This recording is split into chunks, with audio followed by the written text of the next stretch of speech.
Sinbad जहाजी की 7वीं यात्रा। Sinbad ने कहा, दोस्तों, मैंने दृढ़ निश्चय किया था कि अब कभी जल यात्रा न करूंगा। मेरी अवस्था भी इतनी हो गई थी कि मैं कहीं आराम के साथ बैठकर दिन गुजारता। इसीलिए मैं अपने घर में आनंद पूर्वक रहने लगा। एक दिन अपने मित्रों के साथ भोजन कर रहा था कि एक नौकर ने आकर कहा कि खलीफा के दरबार से एक सरदार आया है, वह आपसे बात करना चाहता है। मैं भोजन करके बाहर गया तो सरदार ने मुझसे कहा कि खलीफा ने तुम्हें बुलाया है। मैं तुरंत खलीफा के दरबार को चल पड़ा। खलीफा के सामने जाकर मैंने जमीन चूमकर प्रणाम किया। खलीफा ने कहा, सिंदबाद, मैं चाहता हूं कि सरान द्वीप के बादशाह के पत्र के उत्तर में पत्र भेजूं और उसके उपहारों के बदले उपहार भेजूं। तुम यह सब ले जाकर सरान द्वीप के बादशाह को पहुंचा दो।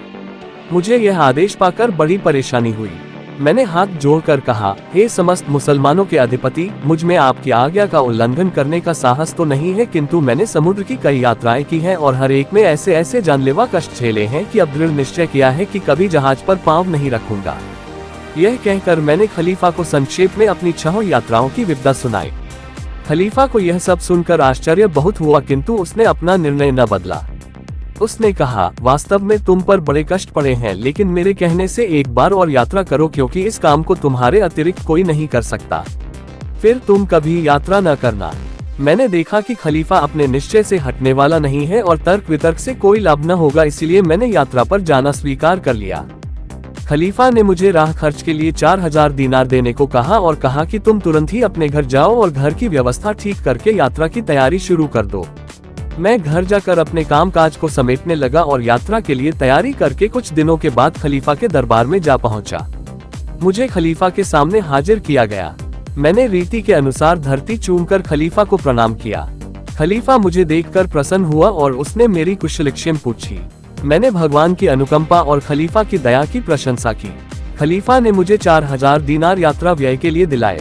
मैं खलीफा की आज्ञानुसार उसके दिए हुए उपहार लेकर बसरा बंदरगाह पर आया और वहां से एक जहाज लेकर सरान द्वीप को चल दिया।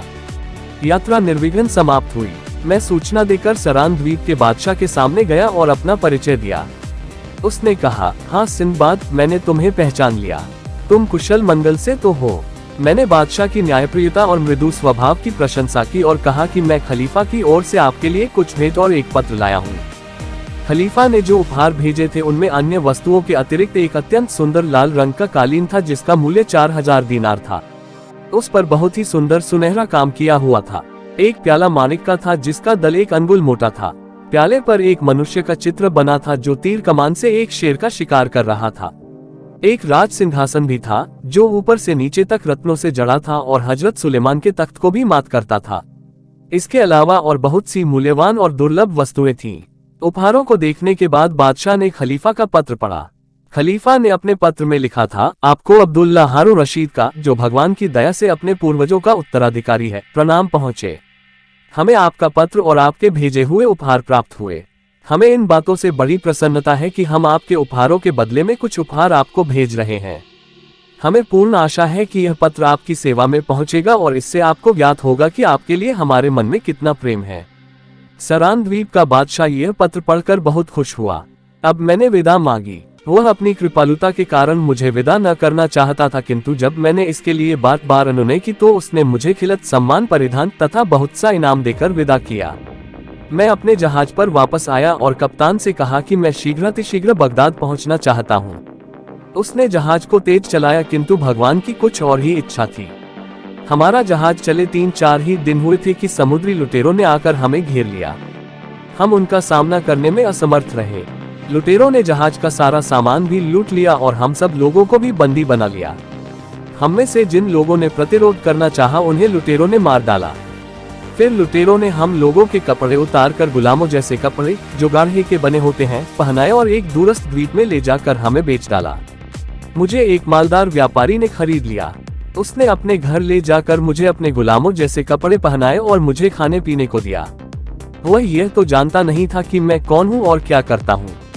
उसने एक दिन मुझसे पूछा कि तुम्हें कोई काम आता है या नहीं। तब मैंने बताया कि मेरा धंधा व्यापार का था और समुद्री लुटेरों ने हमारा जहाज लूट लिया और हम लोगों को गुलाम बनाकर बेच दिया। मालिक ने पूछा कि तुम्हें तीर चलाना आता है या नहीं। मैंने कहा कि बचपन में मैंने इसका अभ्यास किया था और अब भी इसे भूला नहीं हूँगा। अब मालिक ने धनुष बाण देकर मुझे अपने साथ एक हाथी पर बैठाया और नगर से कई दिनों की राह पर स्थित एक बड़े वन में गया।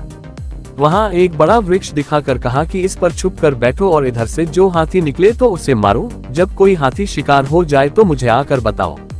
यह कहकर उसने मेरे पास कई दिनों के लिए भोजन रख दिया और स्वयं वापस शहर को चला गया। मैं वृक्ष पर चढ़ गया। रात भर प्रतीक्षा करता रहा किंतु कोई हाथी न दिखाई दिया। दूसरे दिन सवेरे के समय वहां हाथियों का एक झुंड आया। मैंने कई तीर छोड़े और एक हाथी घायल होकर गिर पड़ा और अन्य हाथी भाग गए। मैं शहर में आया और अपने मालिक को बताया कि मेरे तीर से एक हाथी गिरा है। वह यह सुनकर बहुत प्रसन्न हुआ और उसने तरह तरह के स्वादिष्ट भोजन मुझे खिलाए। दूसरे दिन हम दोनों उसी जंगल में गए। मालिक के कहने पर मैंने गड्ढा खोदकर हाथी को गाड़ दिया। मालिक ने कहा, जब हाथी सड़ जाए तो उसके दांत निकाल कर ले आना, क्योंकि यह बहुमूल्य वस्तु है। मैं 2 महीने तक यही काम करता रहा। मैं उसी वृक्ष पर चढ़ता उतरता रहता था। मैंने इस बीच कई हाथियों को निशाना बनाया। एक दिन मैं उस वृक्ष पर चढ़ा था कि हाथियों का एक विशाल समूह आया। वे सब पेड़ को घेर कर खड़े हो गए और अत्यंत भयानक रव करने लगे। वे संख्या में इतने अधिक थे कि सारी धरती काली दिखाई देती थी और उनके पैरों की धमक से भूकंप आ रहा था। उन्होंने मुझे देख लिया था और वे पेड़ को उखाड़ने लगे। यह देखकर मैं डर के मारे अधमरा हो गया। तीर कमान मेरे हाथ से गिर पड़े। एक बड़े हाथी ने अंततः सूनर लपेटकर उस वृक्ष को उखाड़ ही डाला। मैं धरती पर गिर गया। उसने मुझे उठाकर पीठ पर रख लिया। मैं मुर्दे की तरह उसकी पीठ पर पड़ा रहा। वह मुझे लेकर एक ओर चला और शेष हाथी उसके पीछे चले। हाथी मुझे एक लंबे चौड़े मैदान में ले गए और मुझे उतार कर एक ओर चले गए और अदृश्य हो गए। फिर मैं उठा और चारों ओर देखने लगा। कुछ दूर पर मुझे एक बड़ा खड्डा दिखाई दिया जिसमें हाथियों के अस्थिपंजरों के ढेर लगे थे। अब मैंने सोचा कि हाथी कितना बुद्धिमान जीव होता है। जब हाथियों ने देखा कि मैं उनके दांतों के लिए ही उनका शिकार करता हूं, तो उन्होंने खुद मुझे यहाँ लाकर यह खड्डा दिखाया और यह इशारा किया कि तुम हमें मत मारो, बल्कि यहाँ से जितने चाहो हाथी दांत ले लो। मालूम होता था कि जब कोई हाथी मृत्यु के निकट होता है तो खड्डे में गिरकर मर जाता है। मैं वहाँ एक क्षण के लिए ही ठहरा और वापस अपने मालिक के यहाँ पहुँचा। रास्ते में मुझे एक भी हाथी नहीं दिखाई दिया। मालूम होता था कि सभी हाथी उस जंगल को छोड़कर किसी दूर के जंगल में चले गए थे। मेरा मालिक मुझे देखकर बड़ा प्रसन्न हुआ और कहने लगा, अरे अभागे सिंदबाद, तू अभी तक कहाँ था? मैं तो तेरी चिंता में मरा जा रहा था। मैं तुझे ढूंढता हुआ उस जंगल में गया तो देखा कि पेड़ उखड़ा पड़ा है और तेरे 3 कमान जमीन पर पड़े हैं। मैंने बहुत खोजा किंतु तेरा पता न मिला। मैं तेरे जीवन से निराश होकर बैठ गया था। अब तू अपना पूरा हाल सुना। तुझ पर क्या बीती और तू अब तक किस प्रकार जीवित बचा है। मैंने व्यापारी को पूरा हाल सुनाया।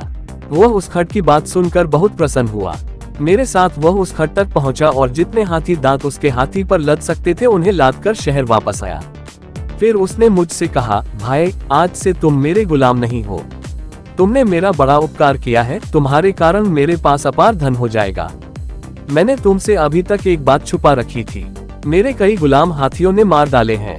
जो कोई हाथियों के शिकार को जाता था 2 या 3 दिन से अधिक नहीं जी पाता था। भगवान ने तुम्हें हाथियों से बचाया। इससे मालूम होता है कि तुम बहुत दिन जियोगे। इससे पहले बहुत से गुलाम खोकर भी मैं मामूली लाभ ही पाता था। अब तुम्हारे कारण नहीं इस नगर के सारे व्यापारी संपन्न हो जाएंगे। मैं तुम्हें न केवल स्वतंत्र करूंगा बल्कि तुम्हें बड़ी धन दौलत भी दूंगा और अन्य व्यापारियों से भी बहुत कुछ दिलवाऊंगा। मैंने कहा, आप मेरे स्वामी हैं। भगवान आपको चिरायु करे। मैं आपका बड़ा कृतज्ञ हूँ कि आपने समुद्री डाकुओं के पंजे से मुझे छुड़ा लिया और मेरा बड़ा भाग्य था कि मैं इस नगर में आकर बिका। अब मैं आपसे और अन्य व्यापारियों से इतनी दया चाहता हूँ कि मुझे मेरे देश पहुँचा दे। उसने कहा, तुम धैर्य रखो। जहाज यहाँ पर एक विशेष ऋतु में आते हैं और उनके व्यापारी हमसे हाथी दांत मोल लेते हैं। जब वे जहाज आएंगे तो हम लोग तुम्हारे देश को जाने वाले किसी जहाज पर तुम्हें चढ़ा देंगे। मैंने उसे सैकड़ों आशीर्वाद दिए। मैं कई महीनों तक जहाजों के आने की प्रतीक्षा करता रहा। इस बीच मैं कई बार जंगल में गया और हाथी दांत लाया और इनसे उसका घर भर दिया। व्यापारियों को भी उस खड्ड के बारे में बताया और वे सभी वहां से हाथी दांत लाकर अत्यंत संपन्न हो गए। जहाजों की ऋतु आने पर जहाज वहां पहुंचे। मेरे स्वामी व्यापारी ने अपने घर के आधे हाथी दांत मुझे दे दिए और एक जहाज पर मेरे नाम से उन्हें चढ़ा दिया और अनेक प्रकार की खाद्य सामग्री भी मुझे दे दी। अन्य व्यापारियों ने भी मुझे बहुत कुछ दिया। मैं जहाज पर कई द्वीपों की यात्रा करता हुआ फारस के एक बंदरगाह पर पहुंचा। वहां से थल मार्ग से बसरा आया और हाथी दांत बेचकर कई मूल्यवान वस्तुएं ली। फिर बगदाद आ गया। बगदाद आकर मैं तुरंत ही खलीफा के दरबार में पहुंचा और उससे पत्र और उपहारों को सरान द्वीप के बादशाह के पास पहुंचाने का हाल कहा। खलीफा ने कहा कि मेरा ध्यान सदैव तुम्हारी कुशलता की ओर लगा रहता था और मैं भगवान से प्रार्थना करता था कि तुम्हें सही सलामत वापस लाए। जब मैंने अपना हाथियों वाला अनुभव उसे सुनाया तो उसे यह सुनकर बड़ा आश्चर्य हुआ और उसने अपने एक लेखनकार को यह आदेश दिया कि मेरे वृतांत को सुनहरे अक्षरों में लिख ले और शाही अभिलेखागार में रखे। फिर उसने मुझे खिलत और बहुत से इनाम देकर विदा किया। सिंदबाद ने कहा कि मित्रों, इसके बाद मैं किसी यात्रा पर नहीं गया और भगवान के दिए हुए धन का उपभोग करता हूँ। फिर उसने हिंदबाद से कहा कि अब तुम बताओ कि कोई और मनुष्य ऐसा कहीं है जिसने मुझसे अधिक विपत्तियां झेली हो। हिंदबाद ने सम्मानपूर्वक सिंदबाद का हाथ चूमा और कहा, सच्ची बात तो यह है कि इन 7 समुद्र यात्राओं के दौरान जितनी मुसीबत आपने उठाए और जितनी बार प्राणों के संकट से बचकर निकले उतनी किसी की भी शक्ति नहीं है। मैं अभी तक बिल्कुल अनजान था कि अपनी निर्धनता को रोता था और आपकी सुख सुविधाओं से ईर्ष्या करता था।